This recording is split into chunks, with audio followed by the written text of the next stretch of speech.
Now I am fully aware that I, rightfully so, often am accused of my clickbait titles and my thumbnails that look like I stepped on a Lego or whatever. And I'll own it. My thumbnails are cringe, my titles are clickbait, absolutely. But this one is not. This video that we're about to look at is genuinely disturbing, and it's geared towards children.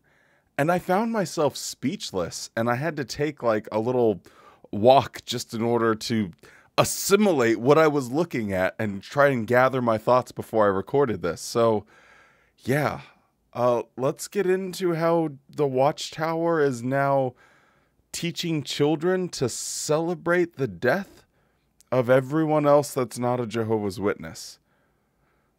Boy, howdy.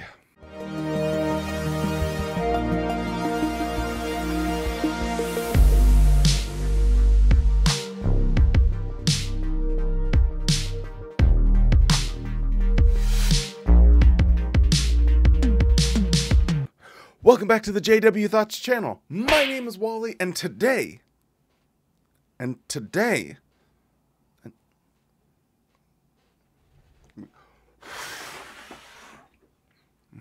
worked eventually. And today we are looking at some more convention program pre-game propaganda. I like alliterative sentences, as you guys know. So yeah, we're going to look at this little music video that Watchtower released in order to get children pumped up for the upcoming convention. And it is absolutely disturbing for one notable reason. But before we get into that, don't forget to drop a like on this video and subscribe to the channel. It helps to get out to more people on YouTube, and I genuinely appreciate it. So with all of that being said, let's start watching this goofy music video, and I'll try not to break it up too much, but for various copyright reasons, we can't just let it run and go from there. So anyway, let's do this.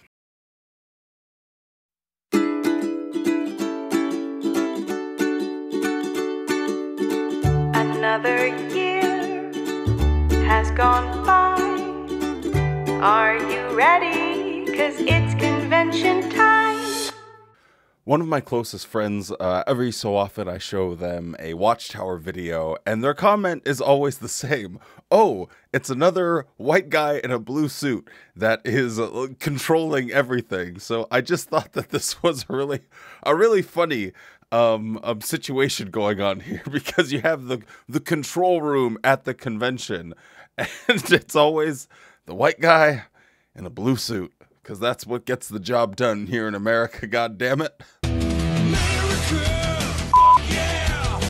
I've got my bag, love in my heart. Can't wait to be there before the music starts. It's convention time. For those of you that have never been a Jehovah's Witness, I'll try and explain why this is actually really funny. Before they have any segment at a convention, there's like a little musical interlude that's like a notification for people to find their seats. Now, Jehovah's Witnesses take this as a way of measuring someone's spirituality. If you are a spiritual person, you are in your seat before that music starts, that, you know, is letting people know, hey, it's time to go find your seats. But all the other people, if you've ever been to a convention, there's 1,000 people all running around trying to, you know, get to their seats, because the music it lasts about 10 minutes or so. But people will literally look out and see the people that aren't in their seats when that music starts and think, they're not really as spiritual as I am. The real spiritual people take their seats before the music starts. We are good, obedient Jehovah's Witnesses, not like those rowdy hooligans that are committing the crime of wanting to talk to their friends for another few minutes. So this is something that I did as well. I am 100% guilty of it. I used to look around, and I'd always be, you know, looking at my phone, you know, okay, I got to get back to my seat before the music starts. And if like my brother or my mom or my dad would ever be late, you know, it was like almost a joke. Like you'd laugh at them because like, huh, you didn't make it to your seat before the music started. What a bozo you are. So anyway, that's sort of the context of what they're trying to put into a young Jehovah's Witness mind that, hey, you need to be judgmental of the people that don't make it in their seat before the music starts. Together in Jehovah's house, there's no better place to be. Together in Jehovah's house with my worldwide family. Now I'm going to expose myself here as probably one of the more pedantic Jehovah's Witnesses out there. When, you know, we were doing the attendant meetings, a big thing, and there was letters that sent out, it was in the Kingdom Ministry, no strollers allowed at the convention site, or coolers that couldn't fit under your seat. And boy, oh boy, did we enforce that policy with an iron fist. No stroller was allowed. I can't even tell you how many people that I had to turn away from the convention. I would try and be nice about it and like offer, okay, well, I can help you to your seat. I can help carry the kids. I can help you with like your lunch stuff, your bags, you know, whatever. But it's just a policy that we're not allowed to have strollers here. And it was awful. It was absolutely awful. So when this little clip played of someone with a stroller at a convention, it absolutely blew my mind. But hey, maybe it's another sign Watchtower is lightening on some of their more stringent policies.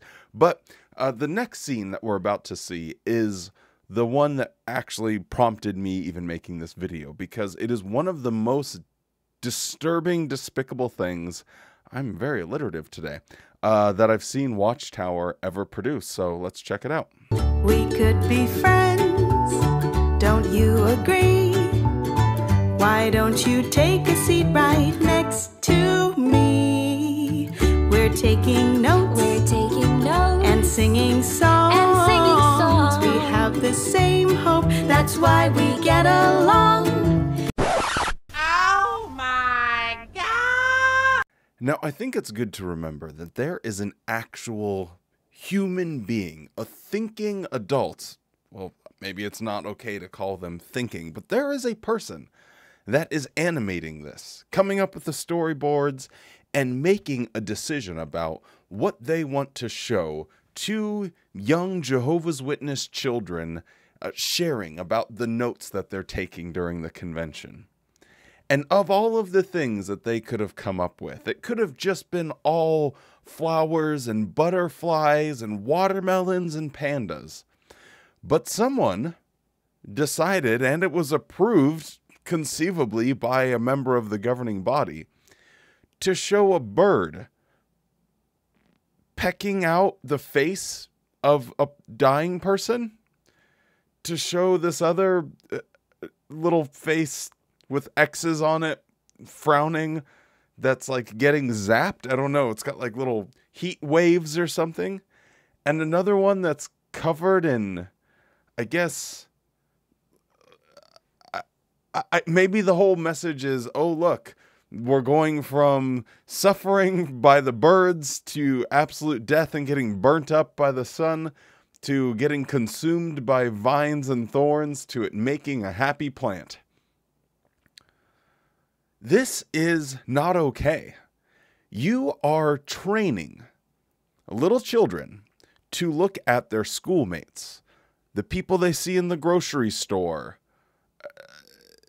anyone that's not a Jehovah's Witness. They are supposed to laugh and draw pictures of them dying. If this isn't like the biggest example of how the social isolation within Watchtower works, and I don't know what is. These are kids being taught and trained to think about and laugh and enjoy and expect and look forward to the death of billions of people, and to be like, ha ha ha ha, oh my God, Janet, can you believe? It's so great. We're not going to die, but look at these poor fools. They're going to have their eyes pecked out by birds. What a bunch of losers. Neener, neener, neener. It's so completely messed up. And then the juxtaposition of, obviously this is them down below, the things in her hair, blue, yellow dress. We on the right side of history here get to have a pet lion. Yes, we get to run around with Mufasa, and aren't we so happy that all of those idiots that weren't Jehovah's Witnesses, all of the people that I go to school with, all of the people I see in the grocery store, well, if my parents ever take me out to a movie or to the water park or something, all of those kids and families are going to get completely blasted by God. This is a depiction of the celebration of murder. I was trying to think of like how I could even like make sense of the mind of someone that would produce this. And the first thing that came in my head is like, well, what if you had like a little kid that drew a picture of their family, but they have a dog, and they show the dad, you know, hitting the dog with a shovel and the dog with the eyes X'd out. Like, how disturbed would you be if your little girl came up like, hey, I drew a family picture, and the family picture was of the dad killing the family dog with a shovel? It would be genuinely terrifying. You'd be like, what have I done wrong? What went wrong in my parental process that we have gotten to the point where she is laughing and glorifying murder? But that isn't even as bad, because I mean, you guys know I have 2 dogs. I love my animal friends. These are human beings. These are people. Just regular old people. And that is so much worse. I can't even get my head around. Obviously, the person that animated this doesn't have children, and let's cross our fingers and pray to all of the gods, whatever your religion is, just pray to your particular god, that this person never does have children. Because it's absolutely grotesque that they are training children to look at fellow human beings as a gateway, as the death of fellow human beings being the gateway to their happiness. You will only reach your full happiness. You will only reach your purpose here on earth. You can only be happy once all of these billions of other people are dead. I'm not a child psychology expert, but if there's one down in the comments, you know, leave a long message sort of breaking this down, and I'll pin your comment at the top, because my brain is absolutely blown away by little children being told that, hey, you need to celebrate murder. You need to celebrate all of these people dying so that way you can be happy, because once they're dead, then you can be happy. Like I said in the beginning, I don't think this one's going to be clickbait. This has to be one of the most, and it's very subtle. It happens just like that. But I noticed it immediately with the X'd out eyes and stuff. It has to be one of the more disturbing things I've ever seen Watchtower make. And just all of the thought processes that are going to be ingrained in children based off of something as subtle as this is quite disturbing, and it absolutely is a message to the world. If you are trying to help non-Jehovah's Witnesses or never have been Jehovah's Witnesses understand what it's like inside of this doomsday cult, show them this. Inside of this doomsday cult, we are training our children to laugh and draw pictures about the murder of billions of people, because that's going to be the gateway to their personal happiness. It's convention time. Together in Jehovah's house, there's no better place to be. Together in Jehovah's house with our worldwide family. perhaps the most unrealistic aspect of this entire video is the lineup of people they chose to display that are getting baptized here. They should all be children, because at least in my experience, most people were at least 90% of people that got baptized were under the age of 15. That's just how it goes. Between like 8 and 15 years old, that is the demographic for people that are dedicating their life to Jehovah's Witnesses, because not that many rational, sane, normal people are going to want to join a doomsday cult. It's a numbers thing. So yeah, there's that. But this whole idea about, you are a little kid and you need to contribute towards this worldwide family. We are this worldwide brotherhood, this worldwide family, and you need to stay in that. And as they displayed earlier, if you don't stay in that, you will be in line to get your eyes pecked out by crows, get zapped by some fireballs from heaven.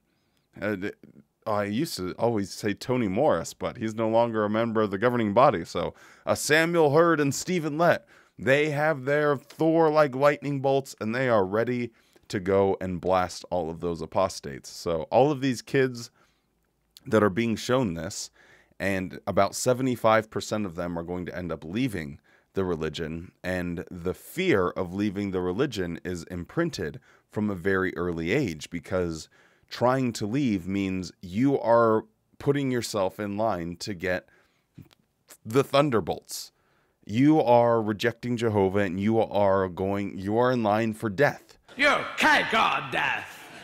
Cake for me too, please. Very well. Give him cake too.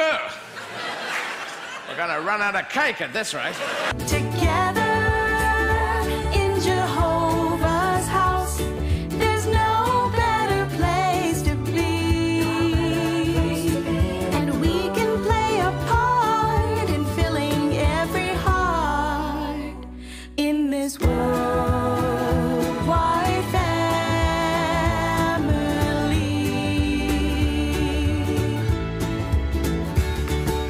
Well, what an absolute ride of a convention video to get children excited about going to the convention. But that's about all I have for this video. Speaking of the convention, I think if you're still around and you haven't commented already, can you all just join with me and tell Bob Oak that he's a complete bozo? Because I said that, and don't troll me, that I would have the one with the most updates for the new convention series title. So, for the new, instead of the Convention Crusade, the people have spoken. And the new title, thank you, Bob Oak, ya bozo, is Culty, Creepy, and Kooky Convention Clips Critiqued, Condescend, and Consolidated for Quick and Convenient Consumption. I really can't stand you guys sometimes.